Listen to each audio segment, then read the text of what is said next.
हरे कृष्णा। कैसे हैं आप सब। मेरे YouTube चैनल में आपका स्वागत है। इस वीडियो में हम भगवान के नाम की महिमा के बारे में चर्चा करेंगे। भगवान केवल नाम राम राम, कृष्ण कृष्ण, हरि हरि, नारायण नारायण अंतःकरण की शुद्धि के लिए, पापों की निवृत्ति के लिए पर्याप्त है। नमा नमामि इत्यादि क्रिया जोड़ने की भी कोई आवश्यकता नहीं है। नाम के साथ बहुवचन का प्रयोग, भगवान के नाम बहुत से हैं, किसी का भी संकीर्तन कर लें, इस अभिप्राय से है। एक व्यक्ति सब नामों का उच्चारण करे, इस अभिप्राय से नहीं, क्योंकि भगवान के नाम अनंत हैं, सब नामों का उच्चारण संभव ही नहीं है। तात्पर्य यह है कि भगवान के एक नाम का उच्चारण करने मात्र से सब पापों की निवृत्ति हो जाती है। पूर्ण विश्वास न होने तथा नामोच्चारण के पश्चात भी पाप करने के कारण ही उसका अनुभव नहीं हो पाता। पाप की निवृत्ति के लिए भगवान नाम का केवल एक अंश ही पर्याप्त है। जैसे राम का रा, इसने तो संपूर्ण नाम का उच्चारण कर लिया। भगवान बहुत दयालु हैं। भगवान के नाम का उच्चारण केवल पाप को ही निवृत्त करता है, इसका और कोई फल नहीं है। यह धारणा भ्रमपूर्ण है, क्योंकि दुष्टचित मनुष्य के द्वारा स्मरण किए जाने पर भी भगवान श्री हरि पापों को हर लेते हैं। अनजान में या अनिच्छा से स्पर्श करने पर भी अग्नि जलाती ही है। जिसने हरि ये दो अक्षर एक बार भी उच्चारण कर लिए, उसने मोक्ष प्राप्त करने के लिए परिकर बांध लिया, फेट कस ली। इस वचन से यह सिद्ध होता है कि भगवान नाम मोक्ष का भी साधन है। मोक्ष के साथ ही साथ यह धर्म, अर्थ और काम का भी साधन है, क्योंकि ऐसे अनेक प्रमाण मिलते हैं जिनमें त्रिवर्ग सिद्धि का नाम ही कारण बतलाया गया है। जिसकी जीवा के नोक पर हरि ये दो अक्षर बसते हैं, उसे गंगा, गया, सेतुबंध, काशी और पुष्कर की कोई आवश्यकता ही नहीं, अर्थात उनकी यात्रा, स्नान आदि का फल भगवान नाम से ही मिल जाता है।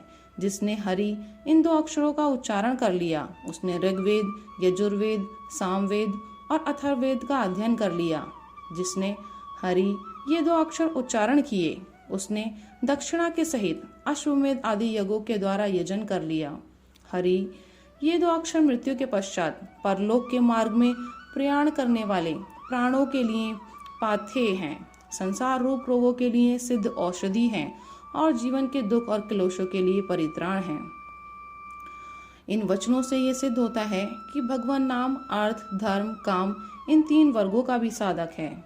यह बात हरि, नारायण आदि कुछ विशेष नामों के संबंध में नहीं है, अपितु सभी नामों के संबंध में है, क्योंकि स्थान स्थान पर यह बात सामान्य रूप से कही गई है कि अनंत के नाम, विष्णु के नाम, हरि के नाम इत्यादि भगवान के सभी नामों में एक ही शक्ति है। ब्राह्मण, क्षत्रिय, वैश्य, स्त्री, शूद्र, अंत्यज आदि जहाँ तहाँ विष्णु भगवान के नाम का अनुकीर्तन करते रहते हैं, वे भी समस्त पापों से मुक्त होकर सनातन परमात्मा को प्राप्त होते हैं। नाम संकीर्तन में देश काल आदि के नियम भी नहीं है।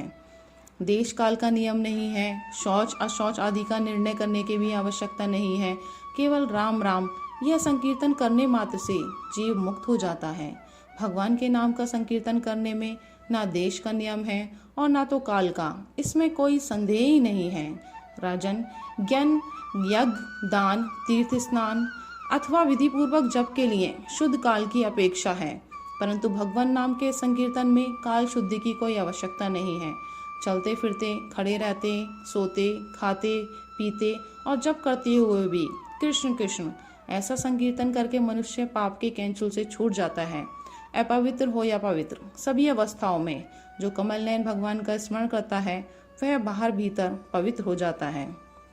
जिसकी जीवा पर कृष्ण कृष्ण यह मंगलमय नाम नृत्य करता रहता है, उसकी कोटि कोटि महापातक राशि तत्काल भस्म हो जाती है। सारे यज्ञ, लाखों व्रत, सर्व तीर्थ स्नान, तप, अनेकों उपवास, हजारों वेद पीठ, पृथ्वी की सैकड़ों प्रदक्षिणा कृष्ण नाम जप के 16वें हिस्से के बराबर भी नहीं हो सकती।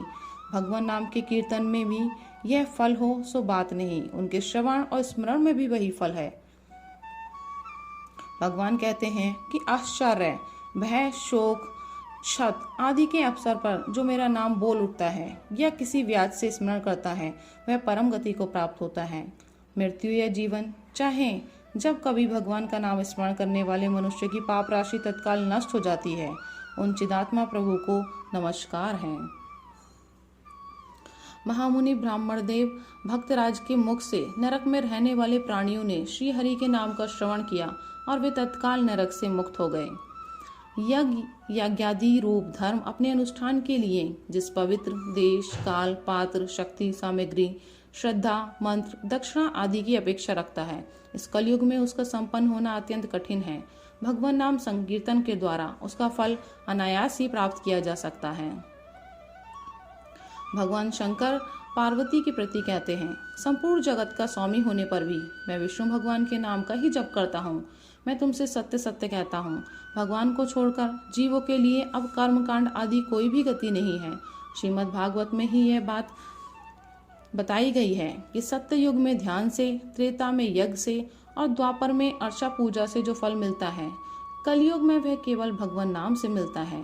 और भी है कि कलयुग दोषों की निधि है, परंतु इसमें एक महान गुण यह है कि श्री कृष्ण संकीर्तन मात्र से ही जीव बंधन मुक्त होकर परमात्मा को प्राप्त कर लेता है। इस प्रकार एक बार के नामोच्चारण की भी अनंत महिमा शास्त्रों में कही गई है।